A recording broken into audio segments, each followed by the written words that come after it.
নমস্কার। সকল ভক্তচরণে আমাদের এই সৃষ্টি এবং স্রষ্টা ইউটিউব চ্যানেল থেকে সবাইকে স্বাগতম।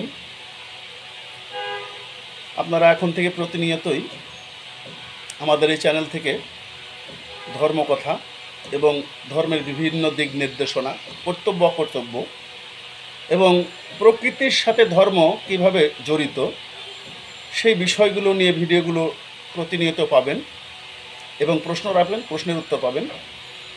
সেহেতু আমাদের এই চ্যানেলটাকে সাবস্ক্রাইব করে রাখবেন এবং লাইক কমেন্ট করবেন, যাতে করে আপনি আমাদের এই ভিডিও সর্বপ্রথম আপনি পেতে পারেন। আমাদের কাছে প্রশ্ন,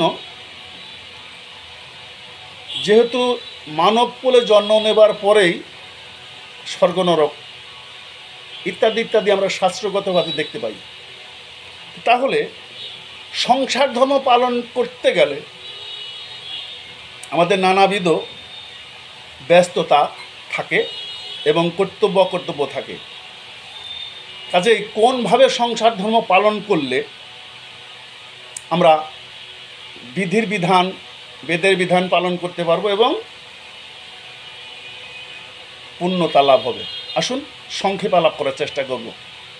অর্থাৎ সংসার ধর্ম নিয়ম নিষ্ঠাভাবে পালনই সংসারের কর্তব্য কর্ম সংসারী জীবের জন্য। তাই চতুরাশ্রম পালন সকল মানুষের কর্তব্য।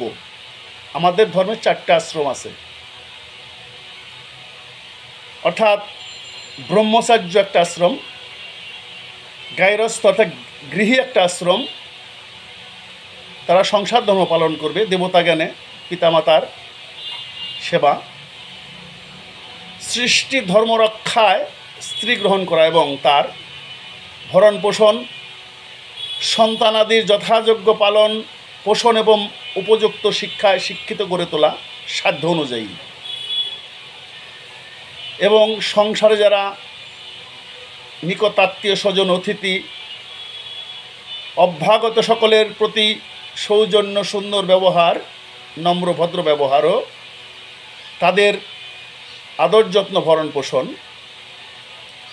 আতিথেয়তা পালন করা প্রভৃতি সম্যক রূপে প্রয়োগ গৃহীর ধর্মের জন্য প্রধান কর্তব্য। সেটা যেন শ্রদ্ধা ভরে এবং সৎ পথে হয়।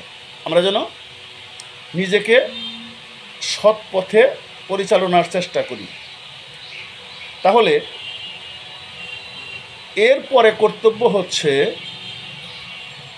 নিজের এবং সংসারের সকলের আধ্যাত্ম উন্নতির জন্য ধর্মীয় শিক্ষা লাভ। গ্রন্থ, ধর্মগ্রন্থ অধ্যাপনার সময় পেলে, যদি অনেক গ্রন্থ আপনি অধ্যাপনা করতে না পারেন, তাহলে সর্ব উপনিষদ গাভদুগ্ধা গোপালনন্দন পার্থবৎস সুধীভোক্তা দুগ্ধ গীতা অমৃতম মহৎ। সকলের ঘরেই ইদানিং গীতা গ্রন্থ আছে, সেই গীতা গ্রন্থ বাংলায়ও আছে। কাজেই সেই গীতা গ্রন্থ থেকে আপনি বাংলা অংশটুক পড়েন এবং তাৎপর্য পড়েন, তাহলে আপনার সমস্ত ধর্মগ্রন্থের থেকে যে জ্ঞান পাবেন গীতা থেকেও ঠিক তদ্রূপ অনেকটাই পেয়ে যাবেন। কাজেই আমরা ধর্ম পালন করতে গিয়ে সংসার যেন অশান্তির সৃষ্টি না হয় এবং সংসার পালন করতে গিয়ে যেন ধর্মের কোনো ব্যাঘাত না ঘটে। মুদ্রা কথা হচ্ছে সৎ পথে চলা, সত্য কথা বলা এবং নিজেকে সঠিক পথে, নিজের সংসারকে সঠিক পথে পরিচালনা করার নামই হচ্ছে ধর্ম। আর এই কাজগুলো করলেই আমরা সৃষ্টি এবং স্রষ্টার দুটোরই সাধন করে যাব, কোনো পাপ হবে না এবং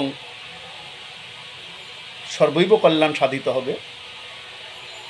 ভালো থাকবেন, সুন্দর থাকবেন। আবার হয়তো বা সামনে খুব তাড়াতাড়ি নতুন কোনো ভিডিও নিয়ে আপনাদের সামনে এসে হাজির হব। প্রশ্ন রাখবেন, উত্তর পাবেন। নমস্কার।